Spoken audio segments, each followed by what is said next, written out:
Chaque année, au cœur de juillet, les montagnes du pays Kabyais se mettent à battre comme un tambour.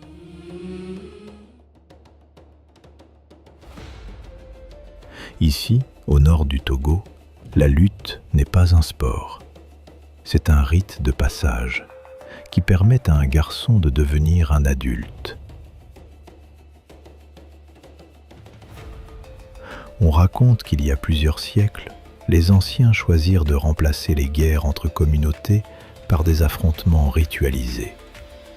La violence des champs de bataille devait désormais se transformer en courage, en maîtrise et en honneur dans l'arène.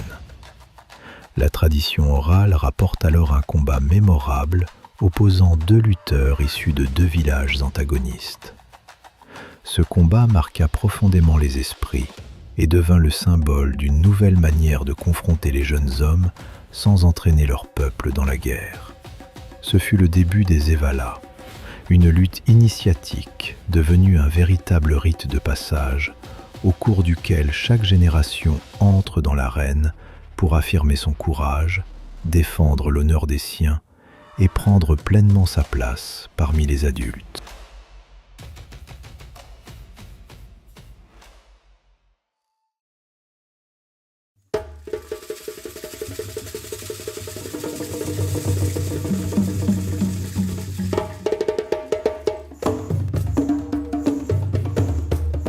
Dans le canton de Boho vit Tagba Tetouila Ignace, dernier de 6 garçons, Benjamin. Dans sa famille, ici, on ne choisit pas son heure, on attend son tour. Donc pour les initiatives, tout ça là, pour les cérémonies, on commence du plus grand au plus petit. Il fallait qu'ils finissent d'abord avant que moi je puisse monter. Mais alors là, j'ai 23 ans, donc normalement je suis très en retard. Donc ils ont fini l'année passée. Et cette année, je crois que c'est mon tour. Ma première fois d'aller assister aux Evala, mon grand frère aussi devait lutter. Donc j'avais vraiment hâte d'aller le suivre, voir comment ça se passe. Donc il est sorti, je le voyais et j'ai vu les adversaires. En voyant les adversaires, franchement, c'était costaud. Je voyais mon frère, j'avais peur. Là, la peur a commencé à m'animer. Je vois l'adversaire, je vois mon frère, si terrasse mon frère, 1, ça sera une honte. De 2, il ne faut pas qu'il va se blesser. Je peux dire, dans bref, de 1 minute 30 secondes comme ça, il a pu maîtriser son adversaire et je vois qu'il a jeté son adversaire au sol. Et c'est là, il dit, là, ça veut dire que moi aussi, je peux avoir confiance en moi. Et bon, déjà, je n'avais plus peur des Vala. En les voyant dans l'arène, je n'avais plus peur. Parce que si mon frère a pu assumer, ça veut dire que c'est possible que moi aussi, je puisse le faire d'un jour à l'autre. Le tour de notre Evalou est arrivé. Mais avant l'arène, il y a le prix à payer.